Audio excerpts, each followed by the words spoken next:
Hello there viewers, and welcome back to another video today here on Gr.3 Sport.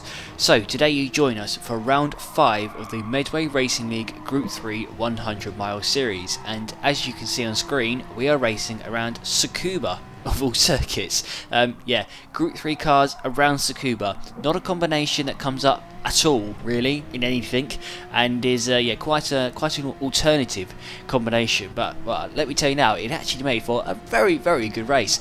You join us for qualifying, so we're halfway through qualifying here as you can see on screen, and we are at the moment, we are in 3rd place. So at this point in time I was just going round and round by myself, trying to pump in the best lap times possible, just getting into a rhythm really. Best time so far we set on our first lap of quali, so that's a 52.8. We're trying to improve on that now as we are purple going through the first sector. We are purple by a quarter of a tenth. Coming out of turn 4 then here at Tsukuba, very technical circuit, very difficult, very tricky on tyres. Bit of a go-kart circuit really. It is the track which the go-karts are used around when the go-karts come up in the daily races. Whenever go-karts come up as daily race A on GT Sports, Tsukuba is the track which they use. But coming out of the second to last corner here, as we approach the final corner, going to want to go in deep into this last corner and take a later apex, so you can then carry good exit speed out of the corner and up to turn 1. So what's this lap time going to be? Are we going to be able to prove? Not quite. So that's a 52.9. Fastest person at the moment in qualifying is John Hardy, Apex Magnet. He's obviously, as you can see, on pole position with a 52.5, which let me tell you is an absolutely brilliant lap.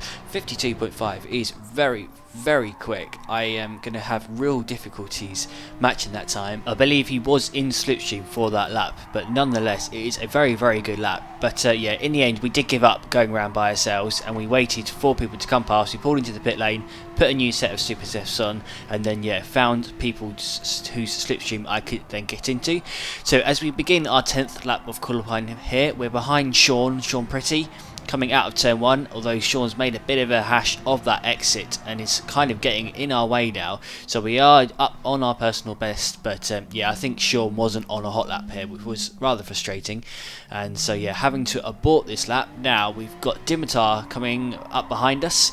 He has just set a very quick lap. He's just done a 52.4. He's beaten John's lap time by a tenth of a second. So is Dimitar going to give us his slipstream? I don't think he is, to be honest. I wouldn't in his situation. If I was on pole position, I would not give my slipstream to anybody. And as you can see, Dimitar's weaving along the straight here saying, no, you are not having my slipstream. If you want my pole position, you're going to have to go and do it alone.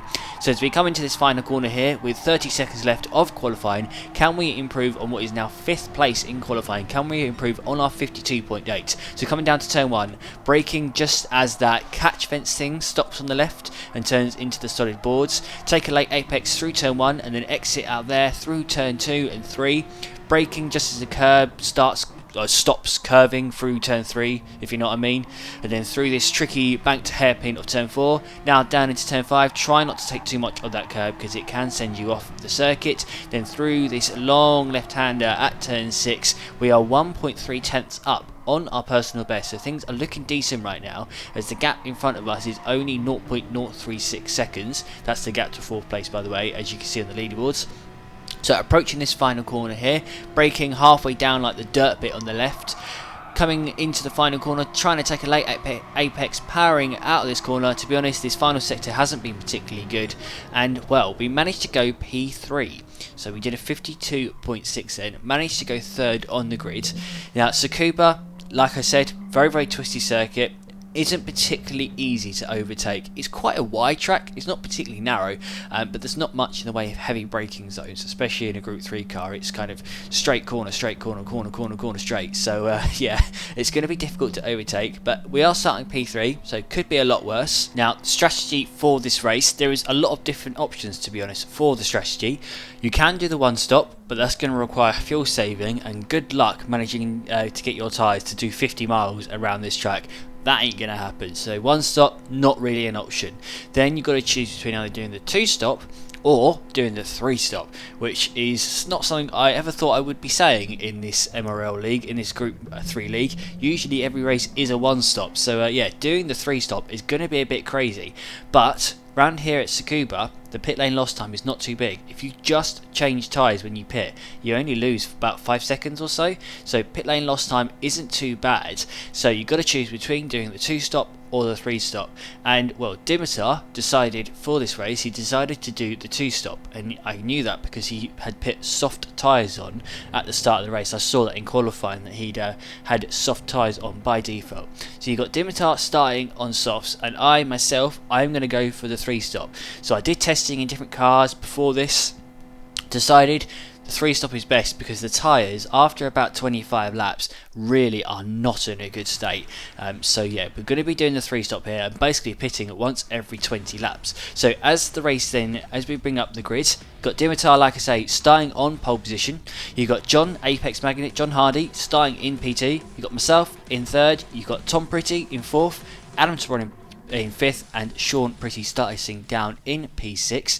So as we fiddle through the options here down in the bottom right, just making sure everything's correct, just twiddling our brake bias, just basically getting the brake bias to a point where it would make our tyres wear equally. So our front tyres and our rear tyres will wear out at about an equal rate. And as we round this final corner then, waiting for the race to start, as I've said before now in previous videos, I do not like following people. I find it very distracting and I find it very easy to pump people off.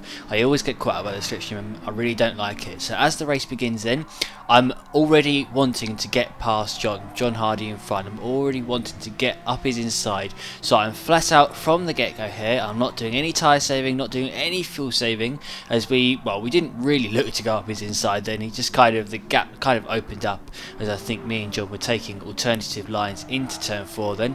So coming through turn 6, we are very much in John's slipstream, and John at this point was not in Dimitar's slipstream. So you can see from the gaps up on the left hand side, well, John's on the borderline of the slipstream, but just falling out of it now. So John is now vulnerable, as he, like I say, is not in slipstream, but we are. So we're going to have a speed advantage on him on the straights. And coming through this final corner then, for the first time in the race, we've got a good run out of the last corner.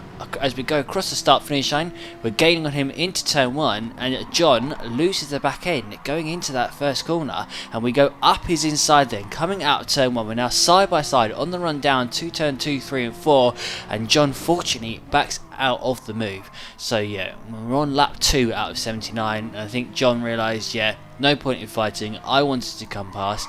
It looked like there was contact into that first corner. It looked quite strange, to be honest, but no, there wasn't contact. I can promise you there wasn't. There was just, well, I think he just lost the back end, to be honest, on the brakes. He may have had his brake bias set a little bit too far to the back, but now we are not in the slipstream of Dimitar, so we very much do want to get into it. And after a couple of laps of real try-harding and going proper flat out, doing some proper quali laps, we do finally manage to get within range. So we're now within 3/4 of a second of Dimitar, and we've got John behind us at a similar gap behind. So we're trying to stay within Dimitar's slipstream whilst also breaking the slipstream to John, trying to break away here as a front 2. Now remember, I am on super soft tyres, whereas Dimitar in front is on softs. So at this point in time, I've got the tyre advantage and I do have more grip. But remember, by being on softer tyres, you're also going to have more tyre wear, and my tyres are going to die more quickly. So we've got to try and make the tyre advantage count now whilst we've got it. But as we move ahead by 10 laps here, as we skip ahead to lap 15, I do not manage to get past Dimitar. He is absolutely flying and I cannot get past him, and he's actually broken the slipstream to us now. So he is pumping some properly good laps here. And well, yeah, I am now no longer in his slipstream, and as we move ahead another 5 laps, I've really fallen behind. My tyres are really starting to drop off, and Dimitar, he has flown off into the distance. So it is now time to pit and make our first stop of 3. So changing on to new super softs then, having a look at the fuel, we've used 60% of a tank pretty much. So in 20 laps, we've used 60% of a tank. So we're just going to top up here, going to put 20% of fuel in, top it back up to 60%, so we can go on another 20 lap stint. So refilling the car now, and where are we going to come out of the pit pit lane, we are going to come out in P number 4. So we come out in 4th place now, and we actually have Apex making it behind us. So John is behind us even though he has not pitted yet, and I think what happened a few laps before I pitted is I think he crashed because, well, he just vanished. He wasn't far behind us, and then, well, he was far behind us, he vanished, so he shot down to 7th place, so I think he may have had a bit of a crash. But yeah, coming out of the pits now in P4. Looking at the gap now to Dimitar, so you've got that red box showing the gap to the leader, so we are now 13.8 seconds behind Dimitar, and I was quite surprised, to be honest, at just how little the pit lane lost time was. So that lap where we pitted, that lap number 20, was a 1 minute 6.6, and this outlap was only a 51-second lap, so there was only a pit lane lost time of about 12 seconds. So yeah, that is something to take note of for the future. And as we move ahead another 5 laps now, it is now time for Dimitar to pit, and well, we've managed to get the gap right the way down to 10.5 seconds, and as Dimitar now pulls into the pit lane, he's got 24% of a tank left of fuel. So what that means then is that in the 26 laps he did, he used 76% of the tank. We used 60% of a tank in the 20 laps that we did, so quick maths, all adds up, should be as it is then. What that tells me is that neither of us were fuel saving. Now, where is Dimitar going to be when he comes out of the pit lane? He has not yet exited the pits as we come into turn 1. He's still in the pit lane now as we speak. When on earth is he going to come out of the pit lane? Now he finally is. So he finally comes out of the pit lane, and he's got 91% of a tank left. So that tells me that yes, very much is doing the 2-stop, and he's actually going to be doing a very long second stint. So yeah, 91% of a tank left. He's going to be going long in this second stint here. Moving on another 10 laps now to lap 36 of the race. We are pretty much exactly the same as one another in terms of pace, as the gap, as you can see, has stayed pretty much exactly the same. We are still 9.5 seconds apart.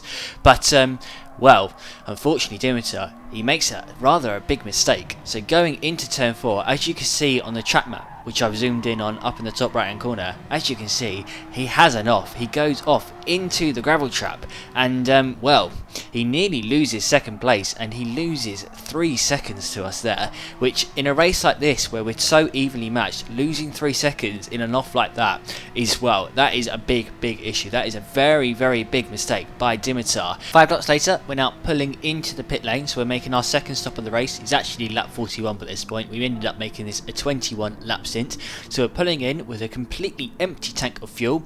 We've managed to keep the gap to Dimitar at pretty much the same as it was, so just the gap stayed at 12 seconds. So putting new tyres on now and filling the tank back up to 60%. Where are we going to be when we come out of this pit lane? You would assume that Dimitar will overtake us. Remember, this time we're putting 60% of the tanking and not just topping it up by 20%. So we exit the pit lane and Dimitar is 6 seconds in front.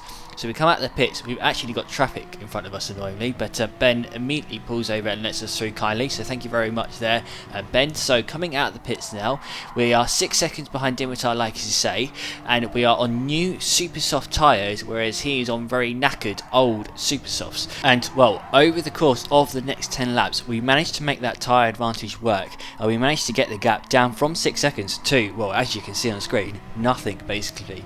We are now in his slipstream on lap 52 of the race. So Dimitar's now pulling into the pit lane to make his final stop of the race. Still actually has 16% of a tank remaining, interestingly. So he's not going to be filling the tank from empty. So that's a point to take note of. So remember, we still need to make a stop ourselves. We still need to stop for the final time on around about lap 60. Now, where is Dimitar going to be when he comes out of the pits? What is the gap behind going to be? What gap are we going to have to work with to make our final stop? As we have a car off in front actually. Jake Beatty, as we lap him, he goes off into the gravel trap just to let us pass. But yeah, Dimitar's now out of the pits on 81% of a tank. So yeah, very much going to the end of the race, and their gap is 19 seconds. So that's the gap we've got to work within. And as we move ahead to lap 60, we are making our final stop of the race. So interestingly, over the course of that 8 laps there, we managed to increase the gap by half a second to Dimitar, which, considering that we were on knackered old super softs, is quite a surprise. But anyway, making our final stop. Going to top that tank back up to what, about 57% or so. That's what we need to do these last 19 laps of the race. Where are we going to be when we come out the pit lane? It is vital that we are ahead of Dimitar here, otherwise we are going to get stuck behind him. We are exiting the pit lane and the gap is 1.5 seconds. So we are ahead as we come out of the pits now. So we have track positioning, we're in the lead, got no more pit stops to make now. We just a 19 lap dash to the end of the race. As we skip ahead then another 10 laps, I think Dimmatar by this point, I think he was starting to get quite exhausted, both physically and mentally. I certainly was, I can tell you I was. And well, we just pulled out the gap bit by bit. Gap's now up to 4 seconds. And well, have a look in the top right hand corner as we enter the final corner here with 8 laps to go. Have a look at Dimmatar. He kind of gets it wrong, and well, he exits stage left, let's say, at the final corner. Yeah, goes flying off into the gravel trap, and that was basically the end of that. He's now, as he comes out of the gravel trap, he is 10 seconds behind us, and well, a few laps later he decided to give up trying to beat me and instead go for my fastest lap. So he's now pulled into the pit lane. He's putting a new set of super soft tyres on, and well, as we move ahead to the end of the race and we come across the finish line to win the race, I can inform you that he did in fact manage to get the fastest lap off of me on the final lap, taking the 3 bonus points which you get for fastest lap off of me right at the end of the race. But anyway, as you can see, we win the race. We won it by 19 seconds, and well, there was a number of people who struggled to get to the end of that race, myself included. Let me tell you, using a direct drive wheel for an hour and 10 minutes around Tsukuba is brutal. I was very knackered physically, mentally as well. I felt dizzy. I was like, whoa, that was a long race. As you can see, Adam Tebron didn't even make it to the end of the race. He had to pull up quite early on, actually, feeling sick. He was getting motion sickness going around this circuit, and I can see why. It's a never-ending stream of corners. But I hope you enjoyed watching that video, guys. Next up, we've got a couple of races. The next round, I'm not going to lie, was an absolute bore fest, so I won't spend long covering that. Round afterwards, though, was a little bit more interesting. So I hope you guys are looking forward to those 2 races, and I will see you all next time. So, goodbye.